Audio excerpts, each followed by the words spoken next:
Hi there. What we're going to show you in this short video is how we deal with captions when using the template supplied by the university for writing your thesis. Um, Creating captions is a slightly more complicated affair for a thesis than it would be in other types of documents. The main reason being that in most of our thesis captions, the caption will be fairly long. And that caption we'll want to use when we're creating our lists of figures or our lists of tables. But for the list of figures or list of tables, we want those captions to be quite short. So there's a little technique we're going to use. It's called using a style break in order to break up a caption. But let me just show you first of all how we deal with a short caption, and then we'll have a look at how we deal with a longer caption. So I'm going to be working with images on this occasion, but it's the same for tables, it's the same for graphs, it's the same for charts, it's the same for equations. What we do to begin with is we select first of all the item that we wish to caption. We then go to the references ribbon, and then from our references ribbon we're going to use the tool which is called insert caption. In most cases you can also do this from a right hand click, but not every case. So if you're not finding it from a right hand click, go and find it within the ribbon.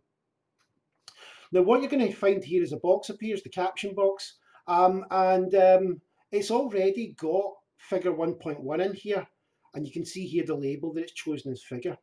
Now it's not especially smart and it will very often choose the wrong label there. So if you find that you're captioning a table, then all you need to do is change that there to table.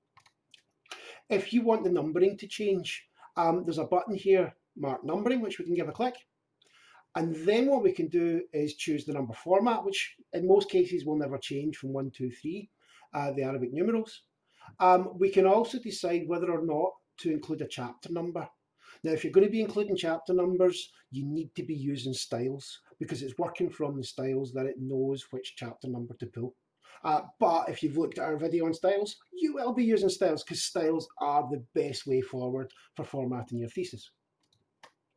So once you have this dialog box up, all we're going to do is after where it says figure 1.1 here, so I'm going to put a little space in, and I'm going to put in the short version of my caption, the version of the caption that I want to appear in my list of figures.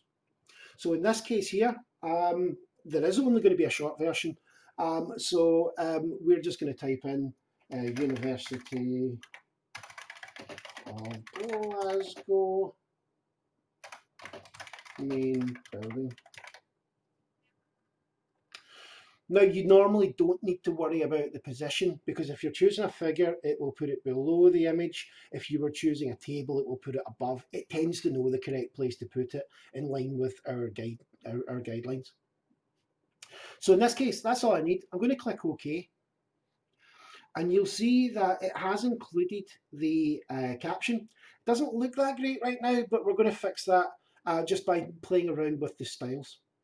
Now the first thing I'm going to do, I'm just going to click on the image itself, and to deal with this large gap, I'm just going to choose home, and I'm going to put that image into the normal style. The normal style doesn't have any space afterwards, and it just closes down that gap just nicely. Now the next problem I have with the short caption is I now have this very tight lack of gap between the caption and the text that follows it. Now I'm going to click on the end of the line here, and I'm just going to hit enter, which is going to put an empty paragraph in there. Now I know in another video we've said to you not to use empty paragraphs, but in this occasion we're making an exception. Now that space there still isn't quite right, so I'm now going to employ a different style, one which is included in the template, and that style is called caption space. And that just closes that gap up just nicely, and that lays this out across the page. When we take the show hide off, you'll see that looks just nice. So that's the first one, and that's the short caption. Let me show you now what you're probably going to do a lot more of, which is the longer type caption. I scroll down, I find the image that I wish to caption, and I give it a click to select it. Just like before, I'm going to choose references, I'm going to choose insert caption. Just like before, I check the label's correct, which it is in this case, and I pop my space in, and I type in the short version. So in this example, I'm going to type in an example of a healthy human brain. So that's all I want so far. I've got a lot more to say about that image, but I'm not going to say it just yet. So I'm going to click OK, just like before. And just like before, I'm going to select that image, I'm going to choose home, and I'm going to put it into the normal style just to get that gap right. Now what I'm going to do is I'm going to click just at the end of the word brain here. I'm going to hit enter just like before to create a brand new paragraph. But this paragraph, I'm going to change the style, and I'm going to change that style to the Caption 2 style. Now the Caption 2 style looks just like the normal caption style, as you'll see when I type. This example was removed from a live patient, comma, the patient went on to pursue a successful, oh, can't spell successful, hold on, career in politics. So that's the longer part of my caption now written. Now you'll see that the first paragraph here is the caption itself. It's written in the caption style, that happened automatically. The second paragraph here, the remainder of the caption, is written in the Caption 2 style. And it looks just the same as the first part of text. It's in the same font, it's in the same, it's bolded the same, it's in the same font size, etc. So it looks very, very similar. And this looks like one single block of text. However, it's not quite one single block of text, so we're going to do one more thing, and that is we're going to click into the first paragraph, the one that was created by Word's caption system, and then we're going to use a keyboard shortcut.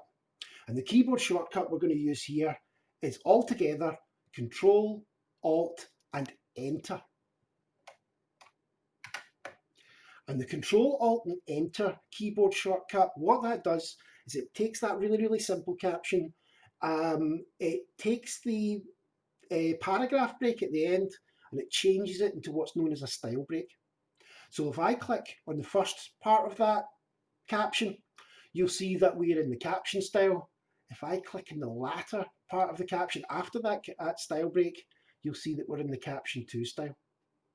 And that means the first part, the figure 1.2, an example of a healthy human brain, that will be what's picked up when we eventually create our list of figures. The remainder, although it's going to look, especially once I take off the show hide and I go to print, it's going to look in the printed document like one continuous block of text. And that's how we create captions. It's a little bit of a cheat. It's getting around the fact that Word wasn't really designed for doing these longer captions.